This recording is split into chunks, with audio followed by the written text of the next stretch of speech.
Welcome back to Todd Audio, and today I'm going to be talking about the Zoom H5 digital handy recorder. Now this is a product that I got for one purpose and ended up using it for multiple purposes, like so many things, and it's so awesome. So it's hard for me to describe exactly what you're going to use it for, but I will tell you what I've used it for. Now when I bought this baby, I bought it as a camera stereo microphone, knowing that it has a bunch of extra features and functionality. Me being a musician, yeah, I liked that. I liked the external mic inputs, things like that. So I was like, yeah, I'm going to get that H5 because I'll probably use it for other things. Now, let's break it down. Let's get into the details. What comes out of the box? Well, the digital recorder. It includes this microphone here, and it includes this little sound muff, as well as a hard plastic case that it's got some grooves in it, fits right into, so it's steady in there. Folds up, closes in, so it's good for traveling. So that's pretty much what you get along with the cables and whatever you need to make it work and function. Now let's get into some of the features on this. First of all, it's got the stereo microphone, which is included in the package.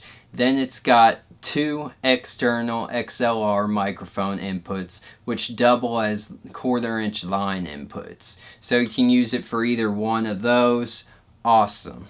Now, another new feature for this series, as opposed to the older ones like the H4s, is that the microphone is removable. You just got two little buttons on the side. You can pinch them, pull it off, and replace it with a number of other accessories. For an example, my favorite accessory, which you get individually, is this right here. You just snap that on the top, and you've got a 4 external XLR microphone input digital recorder.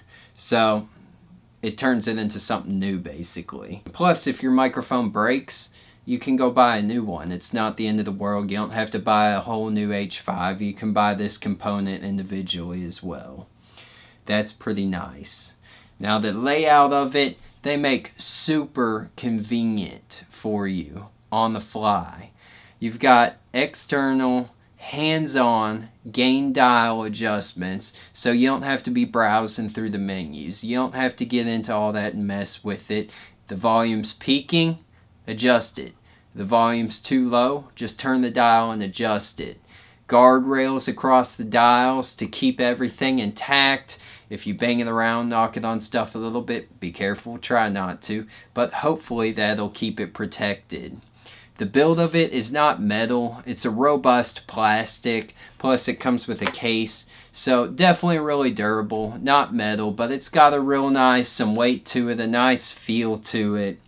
And then when you get into the button layouts, they've really stripped away the complicated menus and stuff, unless you want to get into some of the more advanced features. The things that you're going to be doing all the time, on the fly, you've just got a quick button you can hit and press. So if you want to record with your, for example, if you want to record with your stereo microphone, you've got a button right here, left and right, which you can separate those channels if you're using the XLR accessory. But for the stereo microphone, click that.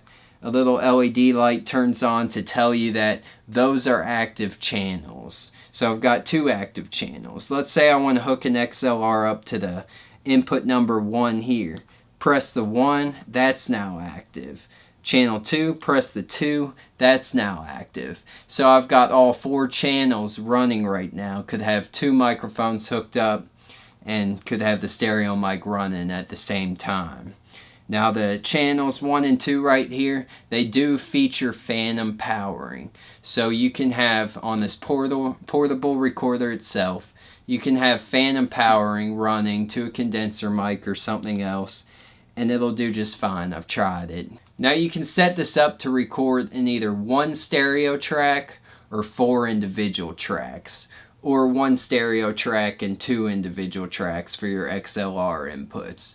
Or you can split your stereo track into two tracks. So you've got options there. The default is individual tracks, so you don't have to mess with it when you start using it. It's going to have everything organized into a folder when you hook your memory card up to your computer, and all the tracks are pretty much in sync, so you can drop them in a project and they're all there, or you can manipulate them however you want.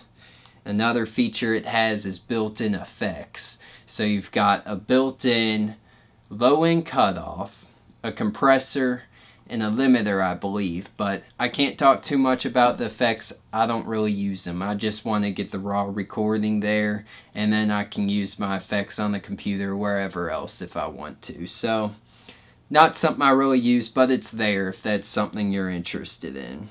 And one last thing I'll mention is the panning. So you can actually set these different channels up so they're already pre-panned to the left or to the right when they come out of the line output, which is nice if you're recording practice footage or something with external microphones and you're running it directly into a camera like I've done before in certain situations. And now I'm going to talk about the things that I've used it for so far. There's so many things you can use this for. It's hard to say what you're going to need it for, but I found myself using it for things that I didn't even plan on when I bought it. So I think telling you about those things will open your mind up to some of the ideas and the true versatility of this device. When I got it, as I mentioned, I got it mainly as a stereo microphone for my camera, knowing that it has the built-in XLR inputs and other features too. I would probably use it for other things. So after that, initially I just wanted to mess with it, so I used it as a portable recorder. Took a bass amp downstairs, got a background track on an MP3 player, ran the audio from the MP3 player into this, and recorded the bass audio into this on another external track. As I mentioned, it has the ability to record the tracks separately. So if you're ever working on a serious project or something and wanted to record something remote, you could bring a background track. You could bring your guitars or your instrument or whatever, wherever, and record that onto this, and then later go back in the studio and take that track, pull it out from the background track that you were listening to, and mix it back in with your project at home or in the studio. Another thing I've used it for is to record the piano with both the stereo microphone built in and two SM57s hooked up to the XLR inputs, which I have another video demoing that I'll put in the link below or at the end of this video so that you can watch it and get a sound demo if you'd like to see that. You can also use this as a portable on-site recorder to get background noises from any environment and then mix into video footage. For example, I did that at a lake environment, got some birds, got the water, got the dock noises, and then mixed it back in with video footage that I captured of that, and I'll provide a demo of that as well. Hook this up to your computer with a USB cable and use it as a recording interface, which I've done a few times, and you just hook microphones right up to it and they run through it onto your DAW software in a track on there. So it literally hooks up and has a mode where it works as like a standard recording interface for your computer.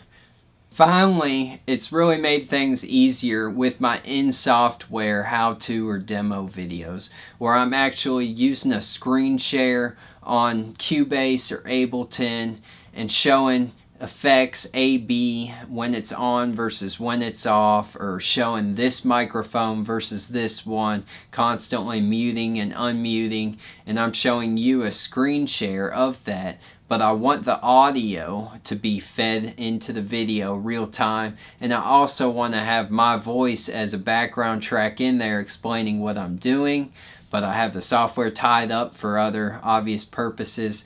I can run an output from the software into the Zoom H5 into a line input, which is built into the microphone accessory right here, and then I can run a SM57 or any other microphone up to an XLR input and get two perfectly synced tracks that are separate that then I can just pull into the video and edit.